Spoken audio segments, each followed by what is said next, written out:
Καρπούζι, μπατία, μάλιστα. Είναι μπατία, μάλιστα, είναι κυπριακά μπατία. Καρπούζι, ελληνικό. Έμαθα καλό, και βάζω, γράφω πολλά. Μιλώ κυπριακά, όχι, δεν μιλώ ελληνικά. Μιλώ κυπριακά, διάσυλα κυπριακά. Άλλο, ήταν να μου σου πω, άλλο, βαζάνια. Με λεντζάνε λαλείτε εσείς, εμείς βαζάνια λαλό. Άλλο να μου έχει άλλο. Κολοκούτια λαλείτε, είμαι κολόζια. Άλλο ρε, ilaze σου μέσα, είναι τα βάζει μου. Δεν μπορώ να σου πω άλλο. Φασολάκι, κράτο, φάσολο, τι είναι και άλλο.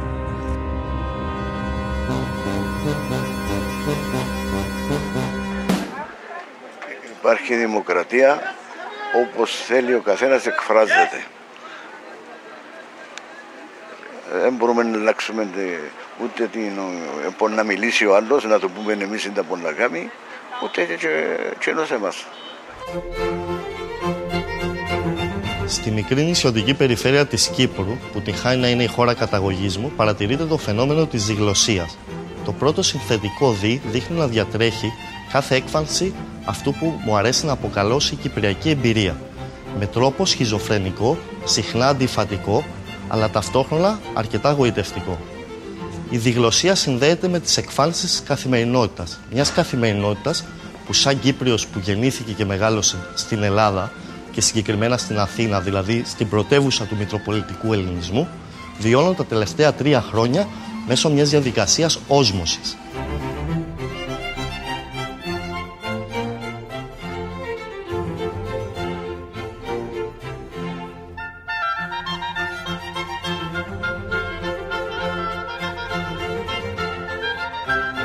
Στην Κύπρο μιλιέται στην καθημερινή επικοινωνία η κυπριακή διάλεκτος από πολύ κόσμο. Από την άλλη μεριά, η επίσημη γλώσσα όλων, σίγουρα η επίσημη γλώσσα της εκπαίδευσης, η επίσημη γλώσσα του κράτους, η γραπτή γλώσσα των μέσων επικοινωνίας, είναι η κοινή νεοελληνική. Ποια είναι η διαφορά γλώσσας και διαλέκτου? Η γλώσσα έχει μαζί της ένα εκπαιδευτικό σύστημα και ένα στρατό για να επιβληθεί. Η διάλεκτος απλώς ένιωσε. Στην Κύπρο το παράδοξο είναι ότι ενώ υπήρξε ανεξάρτητη πολιτεία, η τοπική γλωσσική μορφή όχι μόνο δεν επιβλήθηκε, ουσιαστικά εκδιώχθηκε, καταπιέστηκε. Εγώ δεν σκέφτομαι τη γλώσσα σαν πολιτική θέση ή διεκδικητικά ότι η Κυπριακή έπρεπε. Εγώ προσπαθώ να καταλάβω γιατί εντοπίζει πολλοί κόσμος ότι στην Κύπρο έχουμε πρόβλημα. Έχουμε πρόβλημα έκφρασης. Ο Μενέλαος Χριστοδούλου, στο έργο του «Η Κυπριακή κατά τη διάρκεια του 18ου και 19ου αιώνα», κάνει μια διαπίστωση. Διαπιστώνει ότι η ελληνική γραπτή εξουσιάζει την κυπριακή προφορική. Ωστόσο, εμέσως πριν σαφώς, κάνει και μια άλλη διαπίστωση, ότι η κυπριακή μπορεί να αναγνωριστεί ως γλώσσα και γι' αυτό θα πρέπει να κατασταλεί. Ξεκινώ από τον Μενέλαο Χριστοδούλου, διότι είναι ο άνθρωπος ο οποίος προσπάθησε να επιβάλλει την ελληνοποίηση των κυπριακών των πονημιών. Δεν έχουμε δηλαδή κάποιον ουδέτερον κλπ. Μιλούμε για το άτομο φορέαν, πέρα από την προσωπική του ιδιότητα, έκφραση και μια ιδεολογία. Άρα τίθεται το πρώτο ερώτημα. Τι ανάγκη, τι βίτσο μπορεί να υπάρχει, τι αίσθηση μπορεί να υπάρχει να θέλεις να εξαφανίσεις τους τοπικούς ήχους κλπ. Έφεραμε τα ελληνικά ως δαμέ και έρχεται ο Μενέλαος Χριστοδούλου και λέει παιδιά, έφερετε τα καλά ως δαμέ, αλλά είναι καλά. Ένα λεπτό ρε φίλε, δηλαδή ολόκληρες γενιές έφεραν τη γλώσσα ως δαμέ και έρχεσαι τώρα εσύ τον 20ο αιώνα να πεις θα αλλάξουμε όλα του τα τοπονημία, δηλαδή εντάξει έφερετε τα ως δαμέ, αλλά είναι καλά. Μα τούτο είναι λίγο παραμόρφωση της ιστορίας αν θέλεις, δηλαδή ή εφέραμε τα ή δεν τα φέραμε, δηλαδή γίνεται πιο λόγιο λάλλον στα Κυπριακά. Και έφεραμε τα αλλά εμπαραφθαρμένα και πρέπει να τα αλλάξουμε, η αγλαντζά να γίνει αγλανκιά και η δρούσα να γίνει με έψιλο και το άλλο.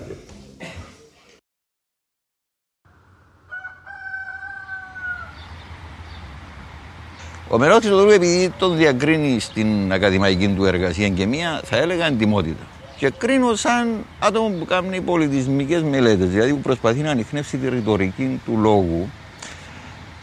Έθεσε δύο ενδιαφέροντα θέματα στο τραπέζι. Πρώτα απ' όλα λέει η Κυπριακή είναι η πρώτη ελληνογενής, ας την ονομάσουμε πάλι, δηλαδή που κατάγεται από τις αρχαίες γλώσσες, η οποία καταγράφηκε.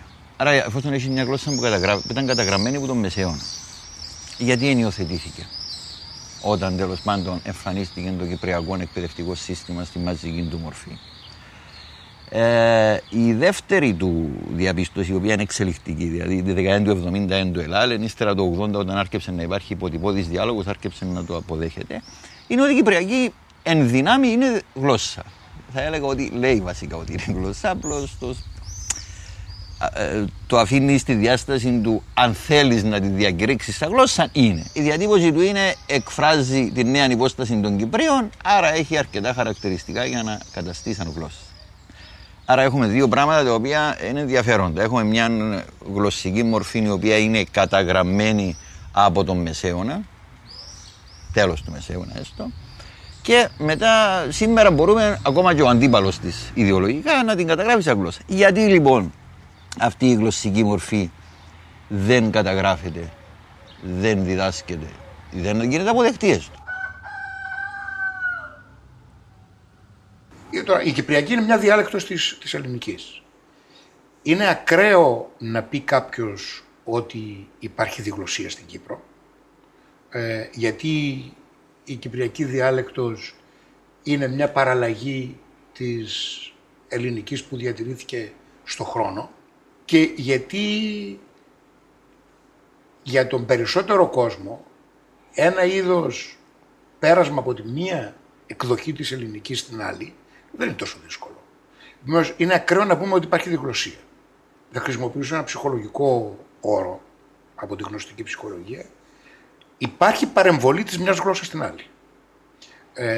Ειδικά από εκείνους οι οποίοι δεν έχουν ζήσει στην Ελλάδα ή δεν έχουν ολοκληρώσει σπουδές στο ελληνικό πανεπιστημιακό σύστημα. Υπάρχει παρεμβολή που κάνει ανθρώπους στην Κύπρο να αισθάνονται δύσκολα όταν θα πρέπει να μιλήσουν δημόσια, ας πούμε, και να εκφέρουν δημόσιο λόγο. Εκεί βλέπεις την αδυναμία και βλέπεις, αν θέλεις, και την δυσκολία την οποία αισθάνονται οι άνθρωποι. Κορέ μπράμαν! Έχω και καρπούζιν, έχω πράγμα καλόν! Πιάστε! Έλα! Μια ερώτηση. Ναι. Το καρπούζι, λαλούν το πατήχα στα Κυπριακά. Λαλούν τον καρπούζιν, λαλούν τον πατήχα, ότι δεν το λέω ότι το θες. Εσύ τι προτιμάς να το λέει? Και καρπούζιν και πατήχα, το ίδιο πράγμα είναι. Πού ζεις, είσαι πού ζεις? Είναι σαφές για μένα ότι η πίεση της κοινής νεοελληνικής στην κυπριακή διάλεκτο είναι μεγάλη και η πρόβλεψή μου είναι ότι με το πέρασμα του χρόνου θα αυξάνεται. Ορισμένες λέξεις επίαν στην κοινή ελληνική. Η τροχοπέδη, το αυτοκινήτου. Δεν τη λέτε τροχοπέδη, φρένα. Από τα γαλλικά. Εμείς τα λέμε στόπερ.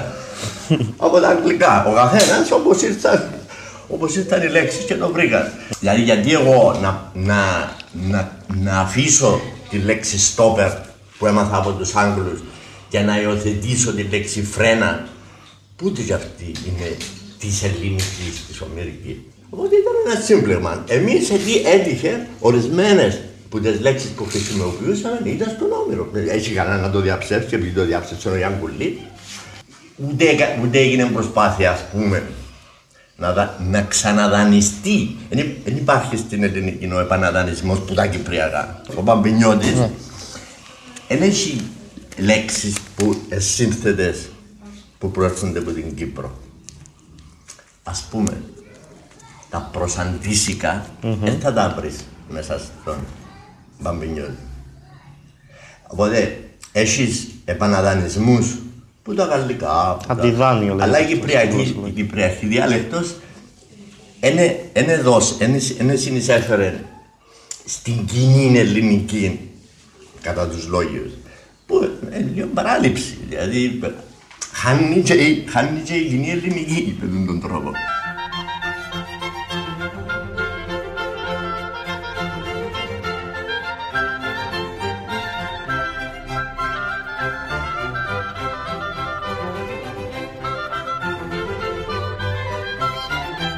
Ξεράστε τον κρασί, κονιάκι νούζο.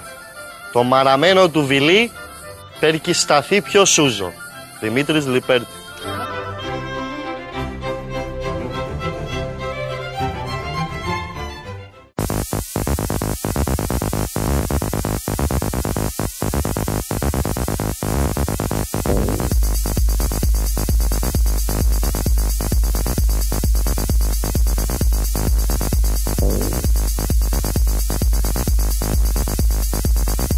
Γεια σας, είμαστε στο Κοινοτικό Συμβούλιο Βυζακιάς.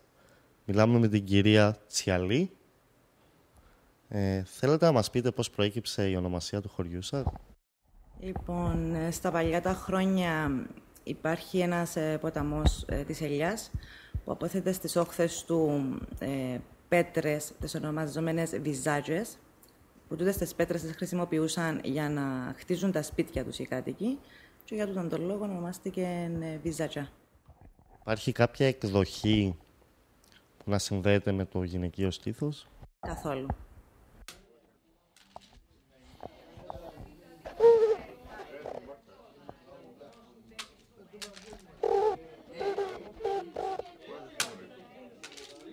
Είναι λίγο...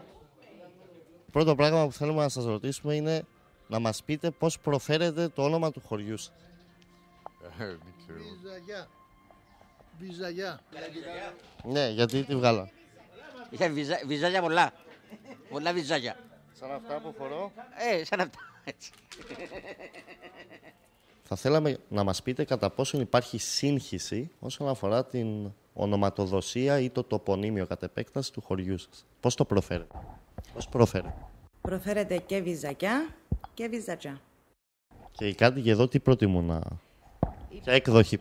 Ναι, οι πιο παλιοί προτιμούν το βυζατζά. Οι πιο νέοι προφέρουν το βυζακιά. Θέλετε να μας πείτε πώς προέκυψε το όνομα του χωριού σας? Νομίζω από τις πολλές βυζάκες που έχει στα χωράφια. Οι βυζάκες είναι οι ροτσές με άλλοι λίντεροι. Αυτό λένε οι περισσότεροι. Οι άλλοι λένε ότι έχουν γενέκες βυζά με άλλα και γι' αυτό είναι...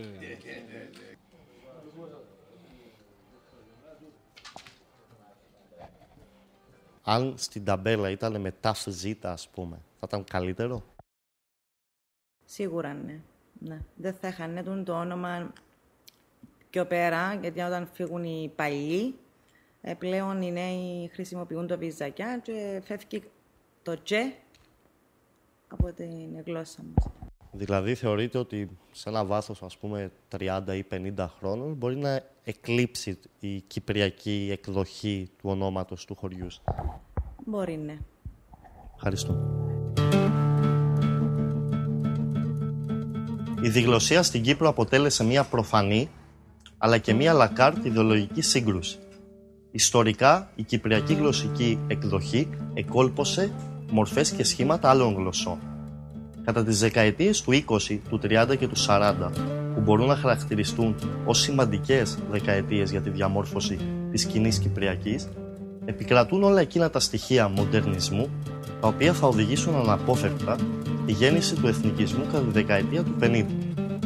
Η ταραχώδης δεκαετία του 50, η οποία μέσω του αντιαπικιακού αγώνα οδήγησε στη δημιουργία του σύγχρονου κυπριακού κράτους, είναι αυτή η οποία θα ορίσει όλα εκείνα τα ενιολογικά χαρακτηριστικά της κοινής κυπριακής. Ο εθνικισμός είναι ένας τρόπος να απαντηθεί το ερώτημα τι ενώνει τους όλους τους τύπους ρε κουμπάρε, που κατοικούν μες στα σύνορα αυτού του βασιλείου. Αυτή είναι η ιδέα του έθνους. Όταν αυτή η ιδέα, η οποία συμπληρώνει την κυριαρχία του κράτους, επεκταθεί, θα φτάσει με μια κουτσαντήρη που λέμε στα κυπριακά, έννοια στα Βαλκάνια, και μετά σε εμάς θα φτάσει όμως γιατί είμαστε στην απικία πλέον.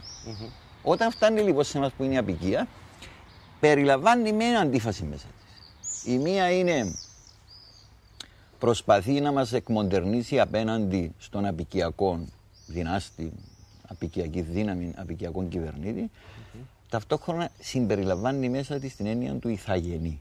In addition to clashes with rebelling Greek Cypriots, the British are faced with keeping the peace between the Turkish and Greek factions, each of which is seeking union of the island with its own country. Δηλαδή, δεν αξίζει. Η ηθαγενοποίηση ενός πληθυσμού μετατρέπει τους Κύπριους σε ηθαγενείς ανάξιους πολιτισμού μέχρι στιγμής με αυτό που έχουν, οι οποίοι πρέπει να εκπολιτιστούν. Αυτό το πράγμα σημαίνει ότι η γλώσσα των Κυπρίων, εδώ μπαίνει η γλώσσα, χορκάτι. Αν ξεκινήσουμε λοιπόν από την διπλή υφή του απικιακού εθνικισμού, ότι από τη μια εκφράζει μια δουλοπρέπεια ταύτισης με τον απικιακό, να φαίνεται θέλεις να γίνεις άσπρος. Ναι. Στο θέσω έτσι. Συμφωνούμε. Λοιπόν, ενώ ταυτόχρονα σου προσφέρει και μια μορφή αμφισβήτησης αυτής της εξουσίας, άρα αμφισβητάς τους Άγγλους, αλλά υιοθετάς ότι εσύ δεν αξίζεις και πρέπει να ταυτιστείς με τον ελληνικό ή τον τουρκικό, άρα η τοπική σου εκλογή δεν καμνεί, αλλά επιμένεις να την έχεις. Δημιουργείται έναν κενό το οποίο είτε θα οδηγήσει στην πλήρη εξαφάνιση της τοπικής γλωσσικής εκδοχής και της τοπικής κουλτούρας, δύσκολο, αλλά είναι μία εκδοχή. Δηλαδή είναι η εκδοχή που λέει, κύριε, για να αναγνωριστείς σαν μέρος αυτής της παγκόσμιας εν δυνάμει αναδυόμενης κοινωνίας, πρέπει να ασπρήσεις, πρέπει να γίνεις Ευρωπαίος, πρέπει. Κατά τη δεκαετία του 20 παρατηρείται για πρώτη φορά μια σύγκρουση ανάμεσα σε έναν εισαγόμενο μοντερνισμό και σε έναν τοπικό. Αυτό καταγράφεται πάρα πολύ έντονα στην ποίηση. Οι τοπικοί πληθυσμοί αναπτύσσουν μια υπόγεια, έστω και καταπιεσμένη νεωτερικότητα δική τους. Στην Κύπρο εκφράζεται, εγώ θα έλεγα, η αρχική του ποιητική μορφή είναι ο Βασίλης Μιχαηλίδης. Πάει πόλεμα για την Ελλάδα ο άνθρωπος. Σου ξουλά τον έναν πράγμα, έναν υπόλοιπο, ας το πούμε υπόλοιπο, καθώς διαχωρίζεται, καθώς όλος αυτός ο όγκος εν δυνάμει πολιτισμού που μπορούμε να δούμε σήμερα από τη μεταμοντέρνα οπτική σπρώχνεται στην άκρη για να γίνουν Έλληνες, Τούρκοι, Εγγλέζοι, μην ισκούν υπόλοιπα. Ο Βασίλης Μιχαηλίδης να γράψει κυπριακά. Αν μπορούσε να γράφει ελληνικά. Τα υπόλοιπα είναι πολλά μες στον Βασίλη Μιχαηλίδη. Ένας τύπος ο οποίος γράφει εθνικό έπος για τους Ελληνοκύπριους και γράφει πάλι έναν τουρκοκύπριο θετικό μες στην 9η Ιουλίου από τους πρώτους στίχους. Δηλαδή σιγά σιγά η Κυπριακή αντί να εξαφανιστεί, επιμένει να επιβιώνει. Στην Κυπριακή, επειδή ήταν το όργανο με το οποίο καταπιάνονταν όλη μέρα, μπορούσαν να πλάθουν.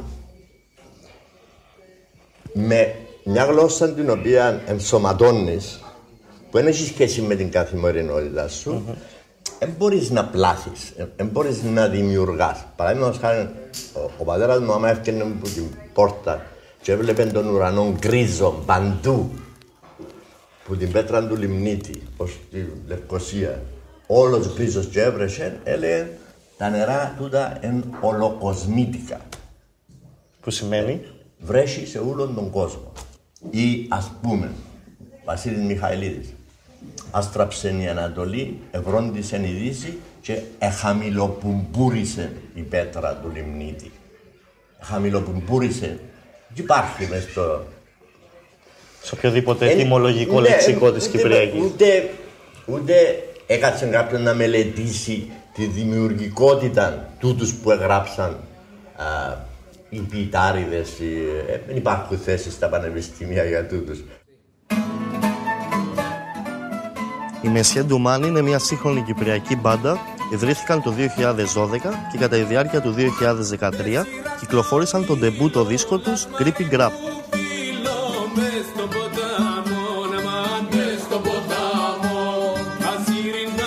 Ένα πράγμα που είναι πολλά ενδιαφέρον σε αυτή τη δουλειά και το βρίσκω προσωπικά είναι ότι είναι στα κυπριακά. Δηλαδή διασκευάζετε τραγούδια της κυπριακής παράδοσης και γράφετε και κάποια δικά σας, τα οποία είναι στα κυπριακά. Σορισμού, ας πούμε, είναι ένας δίσκος ο οποίος απευθύνεται σε κόσμο ο οποίος μιλά και καταλαβαίνει τα κυπριακά. Στο μεταξύ ξεχάσαμε να σε ρωτήσουμε. Μιλούμε κυπριακά ή ελληνικά τώρα? Όχι, ό,τι θέλετε. Αναζητώντας κομμάτια να διασκευάσετε, ας πούμε, τα οποία ήταν στην κυπριακή διάλεκτο. Εσείς οι ίδιοι τι πρόκληση βρήκατε σαν μουσική πάνω σε αυτό?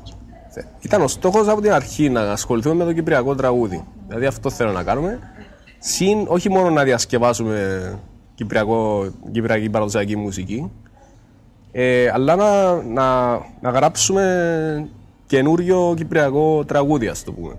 Το οποίο να βασίζεται πάνω στο παραδοσιακό, να χρησιμοποιεί κάποια στοιχεία, κάποιες παραμέτρους μουσικές ή άλλες από την κυπριακή folklore και να προσπαθήσουμε να κάνουμε ένα βήμα παρακάτω, πάρουμε ένα βήμα παρακάτω. Αυτό ήταν η ιδέα γενική.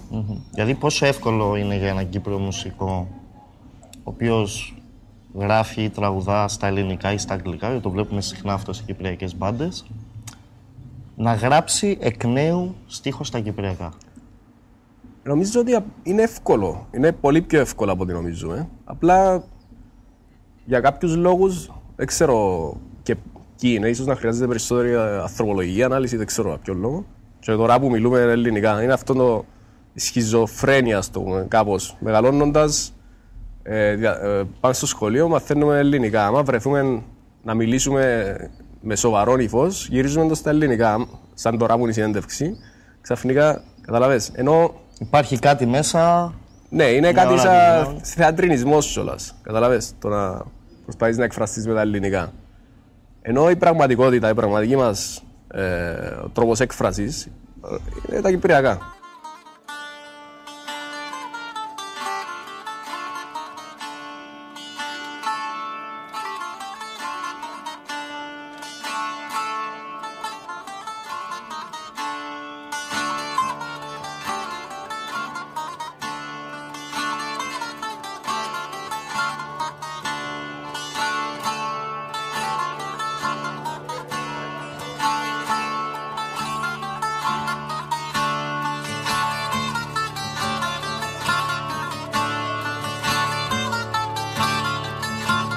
Πιστεύετε ότι αυτή η παρεμβολή της κοινής ελληνικής στο δημόσιο λόγο, είτε στο λόγο των πολιτικών, είτε στα μέσα μαζικής ενημέρωσης, δημιουργεί κάποιο είδους σύγχυση στους πολίτες? Στους πολίτες, σαν ενεργούς πολίτες, σαν κατ' επέκταση ψηφοφόρους, να σας πω, δημιουργεί, σαν κοινή γνώμη. Δεν νομίζω ότι δημιουργεί σύγχυση, δημιουργεί όμως ένα πρόβλημα άνεσης. Άτομα τα οποία δεν έχουν την εμπειρία και την καλή κατοχή της κοινής νοελληνικής, πολύ συχνά δεν αισθάνονται άνετα στην εκφορά δημόσιου λόγου. Στο αναλυτικό πρόγραμμα υιοθετήσαμε πρακτικές οι οποίες έχουν σκοπό να επιτρέψουν στους μαθητές να κινούνται με άνεση ανάμεσα στις δύο εκδοχές της ελληνικής, χωρίς να αισθάνονται δυσκολία να εκφραστούν στην κοινή νεοελληνική και αν θέλεις χωρίς να αισθάνονται ντροπή να εκφραστούν στην κυπριακή. Αυτή η προσέγγιση παρεξηγήθηκε από κάποιους που μεταφέρουν τον παλιό εθνικισμό και ξέρω ότι και στα μέσα έχουν γράψει και τον Υπουργό Παιδείας έχουν προσεγγίσει και τον Αρχιεπίσκοπο έχουν προσεγγίσει για να τους πείσουν ότι πίσω από αυτή την εκπαιδευτική πρακτική στο αναλυτικό πρόγραμμα υπήρχε κρυμμένη πρόθεση της κυβέρνησης να φέρει από το παράθυρο την κυπριακή διάλεκτο ως επίσημη γλώσσα. Με τον πιο κατηγορηματικό τρόπο. Πραγμάτων σε ένα σχολείο, σε μια αίθουσα δημοτικού σχολείου, ας πούμε, ενώ ο δάσκαλος διδάσκει την κοινή ελληνική στα παιδιά της πρώτης δημοτικής. Από το παράθυρο δεν μπαίνουν τα κυπριακά? Ναι, μα βεβαίως, κοιτάξτε. Τα παιδάκια στο διάλειμμα κυπριακά δεν μπαίνουν? Ακριβώς. Λοιπόν, θέλω να πω με τον πιο επίσημο τρόπο ότι δεν υπήρχε τέτοια πρόθεση. Ο στόχος του αναλυτικού προγράμματος ήταν η καλή κατοχή της κοινής νοελληνικής και η άνεση στην μετακίνηση από τη μια στην άλλη, στον βαθμό που η κυπριακή διάλεκτος είναι για πολλούς η καθημερινή γλώσσα. Να σας πω ένα παράδειγμα από τον εγγονό μου. Όταν άρχισε να μιλάει, είναι 4 χρόνια τώρα, 4,5 χρόνια. Όταν άρχισε να μιλάει, ήταν περισσότερο επηρεασμένος από εμάς. Όπου η γλώσσα στο σπίτι είναι η κοινή νοελληνική. Τώρα, καθώς ζει αρκετό χρόνο με τους άλλους παππούδες, έχει αρχίσει να μιλάει κυπριακά. Είναι ενδιαφέρον ότι βάζει και τις δύο εκφράσεις τη μια δίπλα στην άλλη για να είναι σίγουρο ότι θα επικοινωνήσει. Μπορεί να σου πει για παράδειγμα, τι είναι αυτό τσίνο? Σου λέει, αυτός καταλαβαίνει το αυτό, ο άλλος καταλαβαίνει το τσίνο, τα χρησιμοποιεί και τα δύο το ένα δίπλα στο άλλο. Δεν θέλουμε αυτά τα φαινόμενα.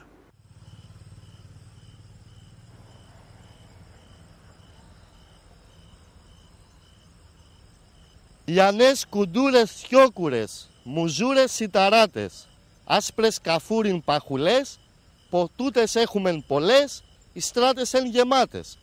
Τούτες που φκαίνουσι τώρα, εγώ εν είδα ποτέ μου, εν ανεράδες ζωντανές, αντζιέλισσες.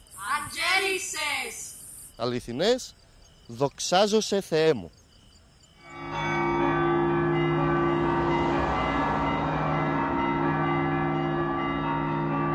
Εκείνο το μεσομέρι μετά την εκκλησιά, και παραπάνω και πρέπει πιστεύουν εμπιστεύουν στο Θεό, πας στην εκκλησιά, είναι τυπικό τότε.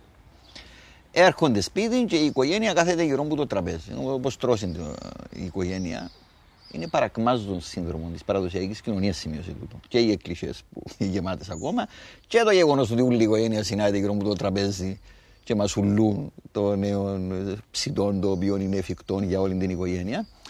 Ακούεται για πρώτη φορά κυπριακός ήχος που έναν υπερτεχνολογικό μέσο το ράδιο. Το οποίο είναι πιο ανεπτυγμένο προφανώς που την εφημερίδα. Και παίζει κάτι παλιό. Και παίζει κάτι το οποίο έπρεπε να είχε εξαφανιστεί. Τούτον που μόνο του είναι μια τεχνολογική νομιμοποίηση. Το σκέτς είναι η ρομαντική λογοτεχνία της Κύπρου. Στη στιγμή που εξαφανίζεται το χορκό, το ρομαντικό πια. Είναι υπέρ των καλών, είναι υπέρ των φτωχών. Είναι ενταξικό το σκέτς. Αλλά έχει όλη τη θεματολογία που μπορεί να βρει στη λογοτεχνία του 19ου αιώνα του ρομαντισμού. Το σκέτς καλλιεργήθηκε, το κυπριακό σκέτς, για να καταλαβαίνει ο άλλος από τι θα αποσταθιοποιηθεί. Στην Αγγλία η τηλεόραση και οι σειρές της τηλεόρασης εθάρρυναν την χρήση τοπικών διαλέκτων. Liverpool, Manchester. Δηλαδή ο κόσμος μιμήθηκε αυτές τις διαλέκτους και τις έκανε αποδεκτές σε αυτούς που μιλούν τα αγγλικά της βασίλισσας. Εδώ δεν έγινε αυτό. Εδώ το τι έγινε είναι ότι ο άλλος ακούει τα κυπριακά για να ακούει πώς μιλούσαν στο χωριό του ή παππούδες του. Γιατί τελικά το επικράτησε στο ραδιόφωνο της εποχής να παίζει σκέτς και όχι θέατρο μας? Κοίτα, μα το ραδιόφωνο δεν πάει πολλά πίσω στην Κύπρο. Δηλαδή δεν υπάρχει η κουλτούρα κόσμου που να κάνει προγράμματα για το ραδιόφωνο. Αντίθετα, όταν μετά από την εισβολή έκαναν συνεντεύξεις κόσμου να μας περιγράψετε το κατεχόμενο χωριό σας. Οι πιο πολλές συνεντεύξεις ήταν ξύλινες. Ήταν το χωριό μου είχε 3 εκκλησίες και ένα δημοτικό σχολείο, ο αριθμός των μαθητών. Λοιπόν, και ήταν φανερό ότι τούτον τον κόσμο τον εχάλασε στον τρόπο που εκφράζεται η εκπαίδευση. Είναι φανερό. Όταν έβγαινε ένας βοσκός, που μάλλον δεν είχε πάει σχολείο, να περιγράψει τις φτώχειες που επέρασε, ήταν συναρπαστικό. Διότι όταν εγκολποθείς μια γλώσσα που δεν είναι τη ζωή σου, γίνεται τελικά ξύλινη. Είμαι από την Κύπρο. Πήγα στην Ελλάδα να σπουδάσω στα 20 μου. Έζησα στην Ελλάδα επί 26 χρόνια. Κινούμουν στο ακαδημαϊκό περιβάλλον του Πανεπιστημίου της Θεσσαλονίκης, όπου υπάρχει μια συγκεκριμένη εκφορά της κοινής νεοελληνικής της λόγιας.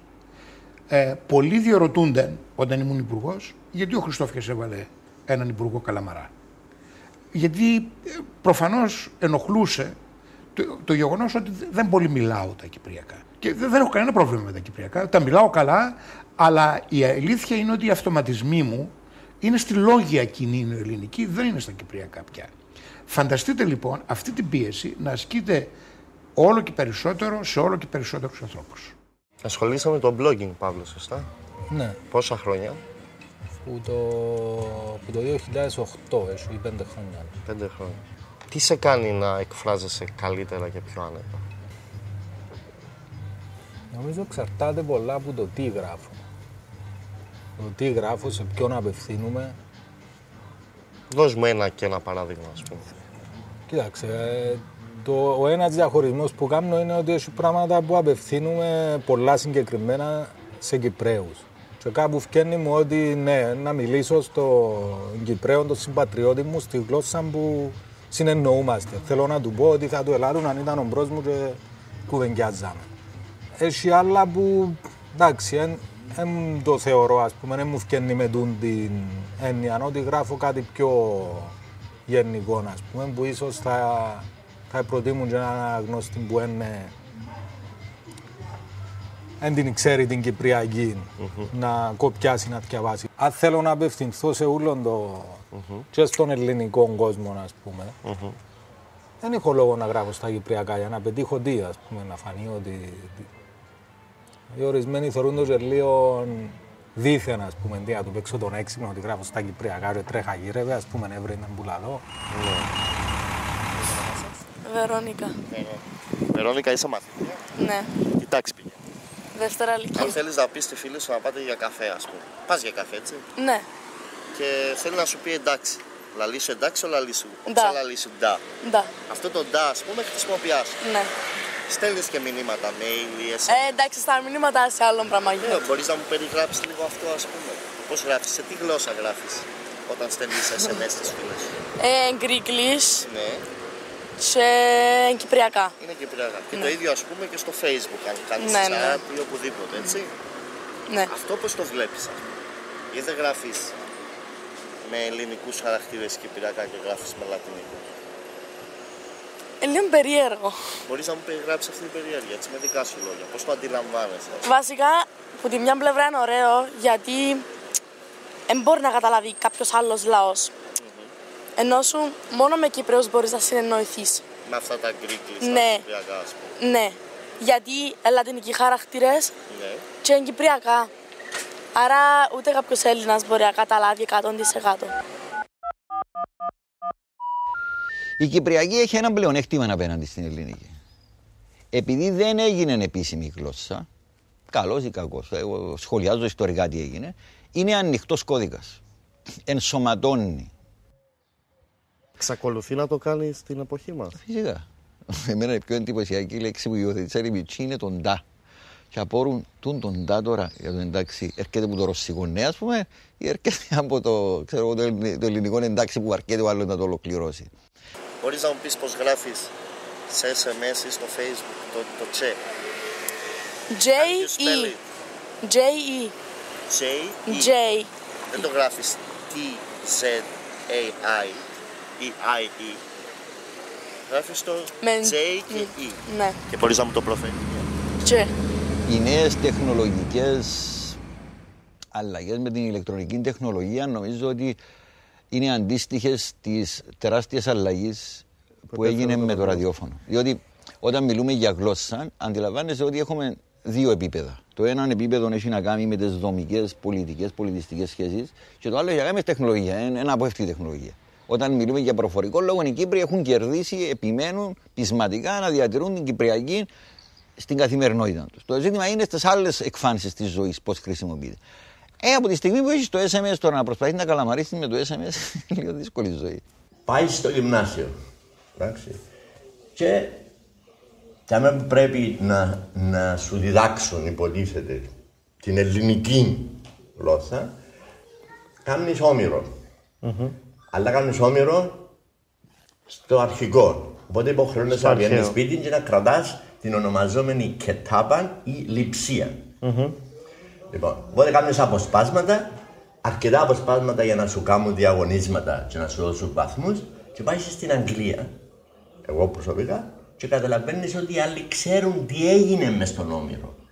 Ξέρουν τους ρόλους των ηρώων, έχουν τους αναλυμένους. Ξέρω, και εσύ κουβαλάς έναν κέλυφος. Η πρόβλεψη μου είναι ότι δυστυχώς στην προοπτική του χρόνου, των πολλών δεκαετιών, η Κυπριακή θα ξεσθενίζει όλο και περισσότερο. Η θέση μου είναι απλή. Καταρχήν, πρέπει να πω ότι δεν πιστεύω, ως κοινωνικός επιστήμονας, δεν πιστεύω ότι αυτά τα φαινόμενα μπορούν να ενταχθούν σε μια διαδικασία κοινωνικού engineering ή εκπαιδευτικού engineering. Δεν δουλεύουν αυτά τα πράγματα και όπου επιχειρήθηκε να εφαρμοστούν δεν πιάσαν τόπο. Και ίσα ίσα δημιούργησαν πολλές πιέσεις, οι οποίες στη συνέχεια οδήγησαν σε πολλές συγκρούσεις. Ένα μεγάλο παράδειγμα αυτού είναι τα φαινόμενα που παρατηρήσαμε μετά τη διάλυση της Ιουγκοσλαβίας. Όπου ουσιαστικά πολλές χώρες, όπως το Μαυροβούνιο, μιλούσαν σερβικά. Και σήμερα ψάχνουν να βρουν μέσα στην γλώσσα ιδιομορφίες διαλεκτικές για να τις περάσουν στην εκπαίδευση ώστε να αποκτήσουν δική τους γλώσσα που να δικαιολογεί, ας πούμε, την κρατική οντότητα η οποία δημιουργείται. Αυτό όμως δεν είναι μια περίπτωση απόσχησης? Ναι, είναι τεχνητά και είναι λάθη. Επομένως, εμείς στην Κύπρο, ποια είναι η θέση μου. Είμαι βέβαιος ότι πολλοί θα ενδιαφέρονται να ακούσουν την άποψή μου. Καθώς ήμουν υπουργός παιδείας, που η πολιτική του συζητήθηκε πάρα πολύ ως προς αυτά τα θέματα. Η άποψή μου είναι ότι προφανώς η γλώσσα στην Κύπρο δεν μπορεί να είναι άλλη από την κοινή νεοελληνική. Από την άλλη μεριά όμως, έχουμε χρέος να προστατεύσουμε όσο μπορούμε την κυπριακή διάλεκτο από την πίεση της κοινής. Για ποιους λόγους πιστεύετε πρέπει να πράξουμε αυτό? Κοιτάξτε, ενώ οι άνθρωποι αισθάνονται άνετα να τη χρησιμοποιούν καθημερινά, θα πρέπει αυτό να τιμάται, να εκτιμάται και να διευκολύνεται. Σαν μια μορφή διατήρησης κάποιας προφορικής παράδοσης? Σαν μια μορφή διατήρησης μιας προφορικής εθνικής ταυτότητας στους Κύπριους και δει στους Ελληνοκύπριους? Κοιτάξτε, ξέρετε ότι αυτό το θέμα είναι πάρα πολύ λεπτό. Η Κύπρος είναι ανεξάρτητο κράτος. Και είναι πρόσφατο ανεξάρτητο κράτος. Έχει ιστορία όλο και όλο 50 χρόνων και αυτή η ιστορία είναι μια ματοβαμμένη ιστορία. Σε πολλά επίπεδα. Σε επίπεδο σίγουρα διακοινωτικό, στις συγκρούσεις μας με τους Τούρκους, και ακόμα και σε επίπεδο εμφύλιων σπαραγμών. Επομένως είναι πολύ λεπτό και από μέρους μου και από την πλευρά, αν θέλετε, του ακαδημαϊκού κοινωνικού επιστήμονα, αλλά και από την πλευρά ενός ανθρώπου ο οποίος χρημάτισε περίπου για 4 ως υπουργός παιδείας, θα ήταν άσοφο να αγγίξω αυτές τις πληγές.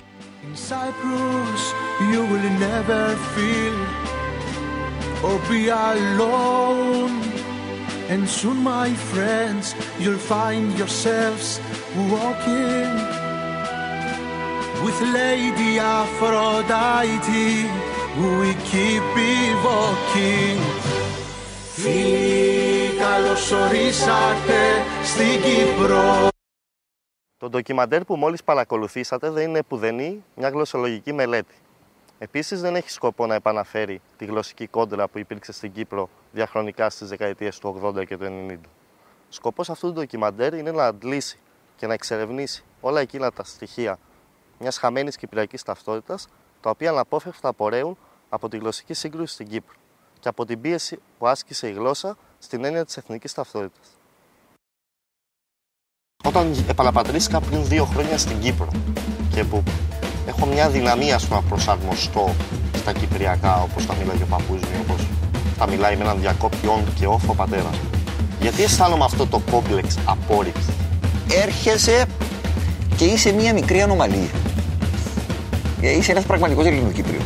Είσαι Κύπριος, δεν είσαι και τα δύο. Το πού θα σε κωδικοποιήσει η όλη διαδικασία πηγάζει από το γεγονός ότι η ίδια η μορφή, οι ίδιες οι λέξεις σου είναι ανισομερείς. Δηλαδή υπάρχει ένα λου παραπάνω, ένα του πιο λίγο και το πράγμα απευθείας σε κωδικοποιεί. Ο Καλαμαράς θα μιλά καλαμαρίστικα, ο Κυπρέος θα μιλά κυπριακά. Εσύ είναι σαν να προσπαθείς να μπεις μες στον γυναικονίτη, μες στο εσωτερικό, διότι είσαι δικός μας, αλλά η στραφεύκη σου και είσαι δικός μας.